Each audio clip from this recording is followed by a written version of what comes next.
രാവിലെ മുതൽ ആരംഭിച്ച ഭക്തജന തിരക്ക് തുടർന്നുകൊണ്ടിരിക്കുന്നു. നമ്മൾ വിവിധ അതിഥികളിലൂടെ അവരുടെ എല്ലാ വിവരങ്ങൾ ഈ ക്ഷേത്രത്തിന്റെ ചൈതന്യത്തെ സംബന്ധിച്ചും ഇവിടുത്തെ ആചാരാനുഷ്ഠാനങ്ങളെ സംബന്ധിച്ചും ഇവിടുത്തെ പ്രത്യേകതകളെ കുറിച്ചെല്ലാം സംസാരിച്ചു. കഴിഞ്ഞ മണിക്കൂറുകളിൽ സംസാരിച്ചു. ഇപ്പോൾ അവർ ചടങ്ങുകൾ പുരോഗമിച്ചുകൊണ്ടിരിക്കുകയാണ്. നേരത്തെ സൂചിപ്പിച്ചിട്ടുള്ള 5:30 ആരംഭിച്ചിട്ടുള്ള മഹാഗണപതി ഹോമം ക്ഷേത്രത്തിന് അടുത്തുള്ള മണ്ഡപത്തിൽ പുരോഗമിച്ചുകൊണ്ടിരിക്കുന്നു.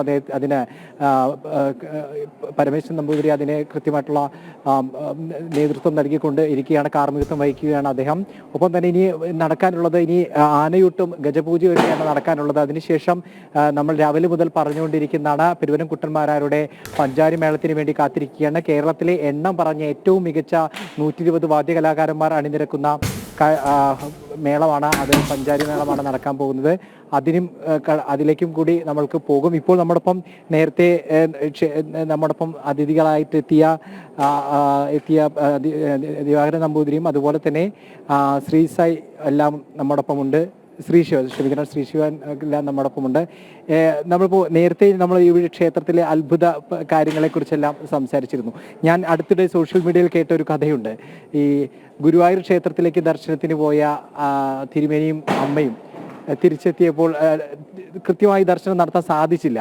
അപ്പോൾ ഇവിടെ വന്ന ഒരു പിണക്കം കരുതിയിരിക്കുന്ന സമയത്ത് ഒരു വിഗ്രഹവുമായിട്ടൊരു ഘോഷയാത്ര വരുന്നു, സപ്താഹ ഘോഷയാത്ര. ഇതാ നിന്റെ ഗുരുവായൂരപ്പൻ നിന്നെ തേടി തിരികെ എത്തിയിരിക്കുന്നു എന്ന് പറഞ്ഞൊരു കഥയുണ്ട്. അതിനെക്കുറിച്ചൊന്ന് പറയാം.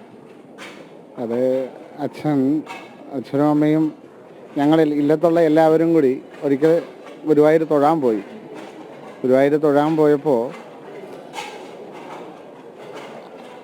അച്ഛനും അമ്മയും ഞങ്ങളെല്ലാവരെയും അവിടുത്തെ ദേവസ്വത്തിലെ ആൾക്കാരും ഗുരുവായൂർ കേശവൻ നമ്പൂതിരി അദ്ദേഹവും കൂട്ടി ഞങ്ങളെ അകത്ത് കയറ്റി തൊഴിയിപ്പിച്ചു. അമ്മയും തൊഴിയിപ്പിച്ചു. അമ്മ അത് കഴിഞ്ഞ് അച്ഛൻ അവിടെ കുറച്ച് നേരം കൂടുതൽ നിർത്തി. അപ്പോൾ അമ്മയോട് അവർ പറഞ്ഞു മാറി.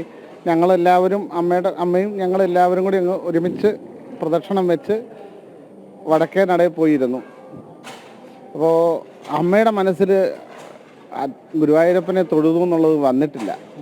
എന്താണെന്നറിയില്ല, നമുക്കും അറിയില്ല.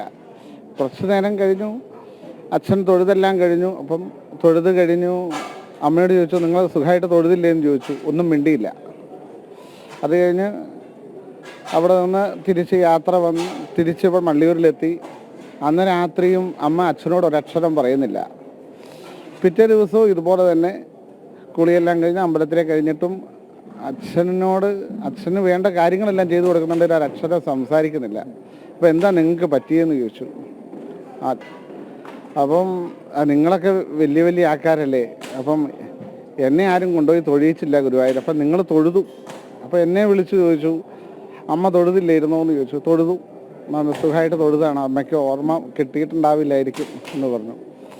അതല്ല, ഞാൻ തൊഴുതിട്ടില്ല എന്നാണ് അമ്മ പറയുന്നത്.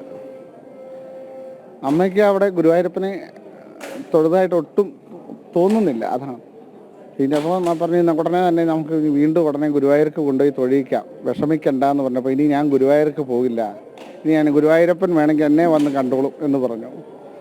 അതിനുശേഷം ഒരു 4 മാസം കഴിഞ്ഞപ്പോൾ അച്ഛൻ്റെ 83-ാം പിറന്നാൾ, അത് 108 പേര് പങ്കെടുക്കുന്ന സപ്താഹം അത് നടത്തുകയായിരുന്നു. അപ്പോൾ ഗുരുവായൂരിന്ന് ഞങ്ങൾക്ക് ഒരു രഥഘോഷയാത്ര നടത്തണം. അപ്പോൾ അവിടുന്ന് തന്നെ ഒരു ഗുരുവായൂരപ്പൻ്റെ ഒരു ചതുർബാഹുവായൊരു വിഗ്രഹം ഒരാൾ ഞങ്ങൾക്ക് തന്നു. ആ വിഗ്രഹവും ഗുരുവായൂർ ശ്രീകോവിലിൽ നിന്ന് വിളക്ക് കൊളുത്തി ഇവിടെ കൊണ്ടുവന്നു.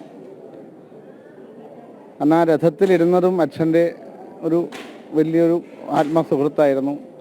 അദ്ദേഹം തന്നെ ഇവിടെ വരുമ്പോൾ പറഞ്ഞിട്ടുണ്ട്, എങ്ങനെയാണ് ഇവിടെ രഥം എത്തിയെന്ന് ഞങ്ങൾക്ക് തന്നെ അറിയില്ല. ഇവിടെ രഥം വന്നു. സാധാരണ രഥഘോഷയാത്ര വരുന്ന സമയത്ത് അച്ഛനായിരിക്കും മുമ്പിൽ വന്ന് നിൽക്കുക, സ്വീകരിക്കാൻ. അന്നത്തെ ദിവസം അച്ഛൻ്റെ സന്ധ്യാവന്ദനം കഴിയാത്തത് കൊണ്ട് നിങ്ങൾ പോയി സ്വീകരിച്ചോളൂ എന്ന് പറഞ്ഞു. അപ്പോൾ അമ്മ വന്ന് നോക്കുക, അമ്മയാണ് ആ രഥത്തിനെ സ്വീകരിക്കുന്നതും എല്ലാം ചെയ്യുന്നത്. അപ്പോൾ അമ്മ തന്നെ പറഞ്ഞു, അന്ന് ഈ ക്ഷേത്രത്തിൽ അങ്ങനെ അധികം ജനമൊന്നും വന്നുകൊണ്ടിരുന്ന കാലമല്ല. അന്ന് ഇവിടെ ജനപ്രളയമായിരുന്നു. ഒരു മനുഷ്യർ വരാത്ത ഈ ക്ഷേത്രത്തിൽ ഇത്രയും ജനം വന്നില്ലേ. ഗുരുവായൂരപ്പനും വന്നു, എന്നെ കാണാനും വന്നു. എനിക്ക് സന്തോഷമായി എന്ന് ഞങ്ങളോട് എല്ലാവരോടും പറഞ്ഞു. പക്ഷേ ആ സന്തോഷം പിറ്റേ ദിവസം ഞങ്ങൾക്കൊരു ദുഃഖമായിട്ട് മാറി. അതിനുശേഷം പിറ്റേ ദിവസം ഇവിടെ സപ്താഹം നടന്നുകൊണ്ടിരിക്കുകയാണ്. ഏകദേശം ഭീഷ്മസ്തുതി കുന്തിസ്തുതിയൊക്കെ വായിച്ചുകൊണ്ടിരിക്കുന്ന സമയം 108 പേര് ഒരുമിച്ചിരുന്ന് വായിക്കുന്ന സമയം അച്ഛന് വേണ്ട പ്രാഥമിക കാര്യങ്ങളെല്ലാം ചെയ്തു കൊടുത്തിട്ട് അമ്മ കുളിക്കാനും അമ്മയും എൻ്റെ ഏട്ടനും കൂടി ഒരുമിച്ചാണ് പോയത്. ഏട്ടൻ കുളിച്ച് അമ്പലത്തിലോട്ട് പോന്നു. കുറച്ച് കഴിഞ്ഞപ്പോൾ അമ്മയെ കാണാനില്ല. അമ്മ അന്ന് ജലത്തിൽ കാർഡിയാക് അറസ്റ്റ് വന്ന് സമാധിയാകുകയായിരുന്നു. പക്ഷെ അത് ഗുരുവായൂരപ്പൻ വിളിച്ചുകൊണ്ടുപോയതായിട്ടാണ് ഞങ്ങളും അച്ഛനും എല്ലാവരും കരുതിയിരിക്കുന്നത്. ഒരു ഗുരുവായൂരപ്പനിലോട്ട് ലയിച്ചതായിട്ടാണ് ഞങ്ങൾ ഇന്നും സ്മരിക്കുന്നത്. അതുകൊണ്ടായിരിക്കാം ഈ ഒരു കഥ ഇന്ന് ഇത്രയും പ്രചാരത്തിൽ എത്തിയെന്ന് ഞങ്ങൾ പോലും പ്രതീക്ഷിച്ചിട്ടില്ല. ഇതെന്താണ് ഇത്രയും പ്രചാരം? അപ്പോൾ അമ്മയുടെയും അച്ഛൻ്റെയും ശക്തി അത് തന്നെയാണ് ഞങ്ങൾ കരുതുന്നത്.